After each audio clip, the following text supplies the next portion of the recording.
terceiro vídeo agora a gente vai falar sobre o envelhecimento do tecido cartilaginoso. A cartilagem é aquele tecido que reveste os nossos ossos, nas nossas articulações, para que o movimento seja lisinho, sem atrito, para que a gente possa ter uma boa engrenagem, uma boa articulação entre os nossos ossos sem desgaste. Então o que acontece?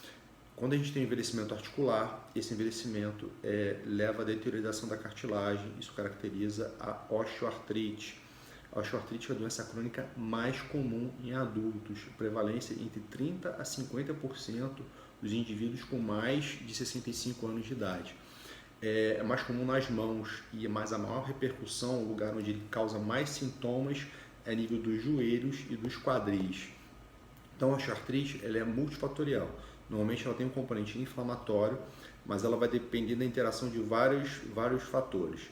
Da biomecânica, alterações de biomecânica pode gerar um desgaste das nossas articulações, trauma podem afetar a nossa articulação, comprometendo a vitalidade do tecido cartilaginoso, a obesidade influencia bastante, a genética de cada um é claro que vai influenciar. O indivíduo é obeso e por isso ele tem articulação gasta. Não, tem vários indivíduos obesos que não têm desgaste nenhum. Então é uma combinação de fatores, é obeso, tem uma predisposição genética, às vezes teve um trauma que predispôs a uma alteração do metabolismo celular no tecido cartilaginoso, às vezes tem um desvio de eixo, um desalinhamento do membro, uma alteração da biomecânica, que faz com que ele tenha um desenvolvimento de osteoartrite. E é claro, o envelhecimento influenciando aí, fazendo com que o nosso tecido tenha uma capacidade menor de formação de cartilagem e uma maior capacidade, na verdade não é capacidade, uma maior ativação do mecanismo de deteriorização de reabsorção de cartilagem ao invés de formação de cartilagem.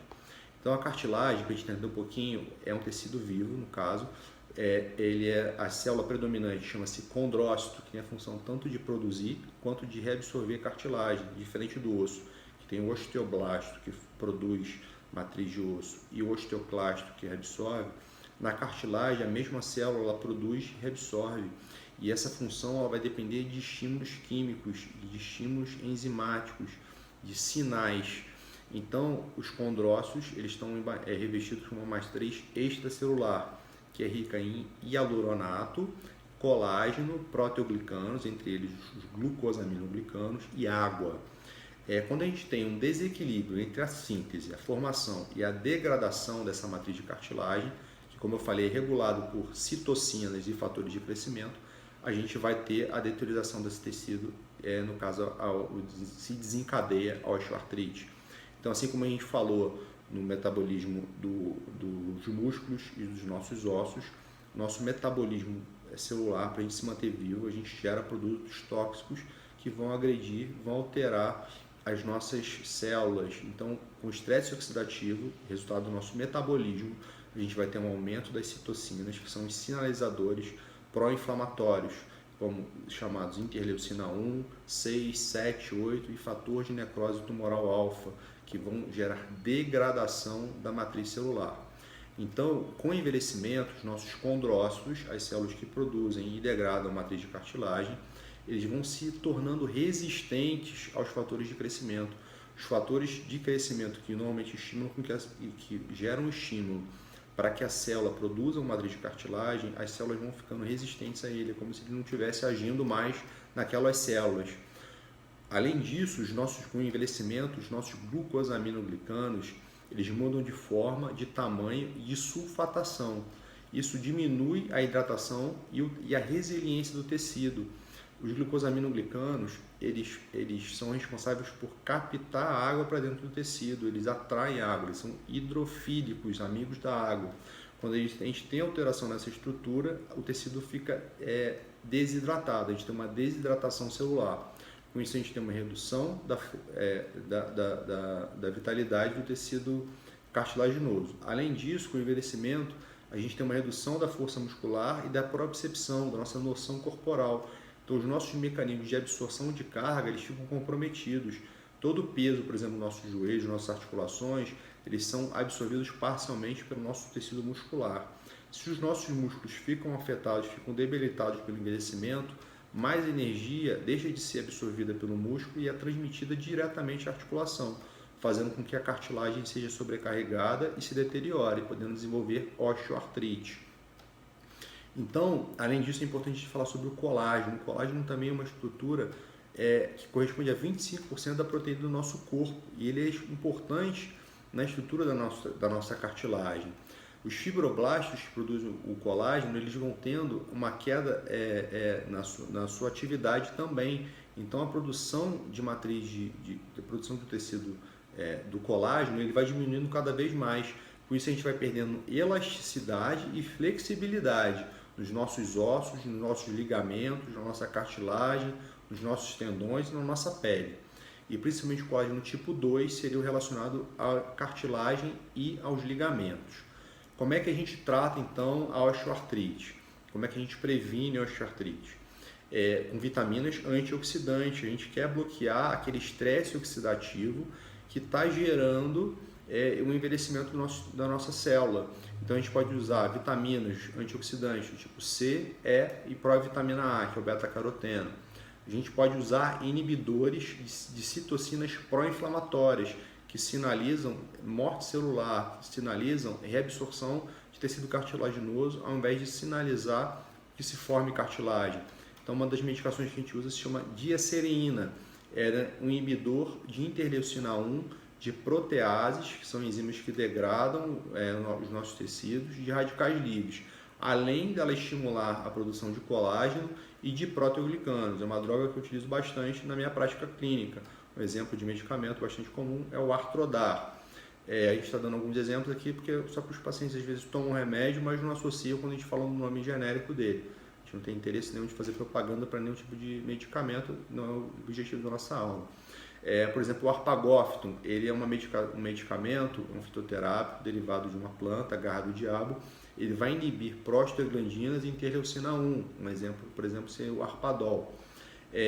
A gente pode usar medicamentos que a gente chama de controprotetores. Por exemplo, o extrato insaponificável do abacate soja. Também é um fitoterápico extraído do abacate da soja. O nome comercial de um desses medicamentos é o Pescledine. Ele vai inibir a degradação e estimular a síntese de proteoglicanos. Ele vai aumentar a síntese de colágeno em 80% pelos condrócitos e vai inibir a ação da colagenase e da interleucina 1. Então, realmente é uma medicação também que eu gosto bastante. A gente também pode utilizar vários tipos de colágeno, estão bastante comuns hoje em dia o uso de colágeno. A gente tem que entender que tem dois tipos de colágeno: colágeno hidrolisado, como por exemplo Modbit, Motilex sachês, os colágenos que eles vão ser absorvidos e vão ter função em vários tecidos do nosso corpo. O colágeno ele faz parte da estrutura do nosso corpo de um modo geral, dos músculos, da pele, do cabelo, da unha, de tudo. Então ele tem várias funções. E a gente tem um colágeno chamado não hidrolisado tipo 2. Esse colágeno ele não é absorvido. Esse colágeno ele é um imunomodulador. Quando ele passa pelo nosso intestino, ele vai fazer um estímulo biológico, imunológico no caso, as placas de Peyer, que são estruturas que ficam no nosso tecido, no nosso intestino, que vão modular a resposta inflamatória parecida com a resposta inflamatória que existe nas nossas articulações quando a gente tem um processo de osteoartrite. Então, por um mecanismo de imunomodulação, eles vão proteger a nossa cartilagem de alguma forma. Existe também o sulfato de glucosamina. Como a gente falou, os glucosaminoglicanos, eles fazem parte da matriz do nosso tecido, eles atraem a água e mantêm o nosso tecido celular hidratado. Seriam, por exemplo, o glucorreomin, glucolив, tem várias medicações no mercado, algumas que têm glucosamina isolada, outras glucosamina com gondroitina.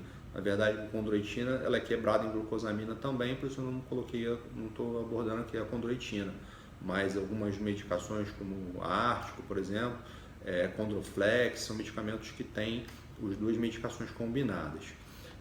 E aqui, finalizando a parte não cirúrgica do tratamento, a gente tem que, hoje, seria o que a gente tem de mais moderno para poder tratar, seria a viscosuplementação. O que é isso? As nossas articulações, elas são banhadas por um líquido chamado líquido sinovial, que lubrifica a nossa articulação. Então, o ácido hialurônico é da família dos glicosaminoglicanos, ele está presente na nossa cartilagem, no líquido sinovial, ele é responsável pela fluidez e viscoelasticidade do líquido que banha a nossa articulação. Então, ele tem duas ações: uma ação mecânica, de lubrificação e redução de atrito, e uma função química, de ativar a regeneração da cartilagem. As medicações que eu normalmente uso e bastante que eu vejo assim que são mais utilizadas seriam o Euflexa e o Synvisc, mas tem várias outras no mercado também. O ideal é assim, tem vários ácidos hialurônicos no mercado.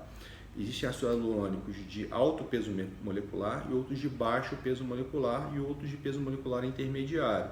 O ideal para infiltrações no joelho são as de alto peso molecular. Além disso, então, das medidas medicamentosas, a gente tem que reforçar que são muito importantes exercícios de fortalecimento e propriocepção e alongamento musculares.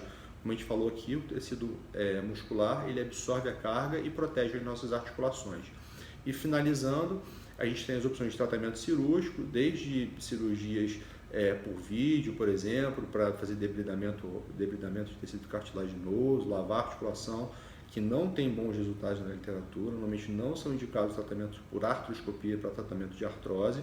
Raramente a gente faz remoções de corpos livres, quando fragmentos de tecido cartilaginoso ou osso neoformado se destaca, fica solto na articulação. Aí sim a gente tem indicação de cirurgia para remoção de corpos livres, por vídeo ou por via aberta. E a fase final de tratamento da osteoartrite seria a substituição da articulação que está gasta por uma prótese metálica, que vai ser um assunto de um outro bate-papo nosso. Aqui a gente está vendo uma ilustração de uma artroplastia total do joelho, onde a gente substitui o revestimento ósseo da cartilagem por um componente metálico e no meio ali o branquinho é um polietileno, é um plástico que fica entre o metal. Bom, a gente finalizou aqui agora então os nossos três vídeos, nossas 3 aulas, 3 módulos sobre envelhecimento e longevidade. Espero ter sido útil. Vamos seguir com novos vídeos, novas dicas para que a gente possa viver mais e viver melhor. Tudo de bom.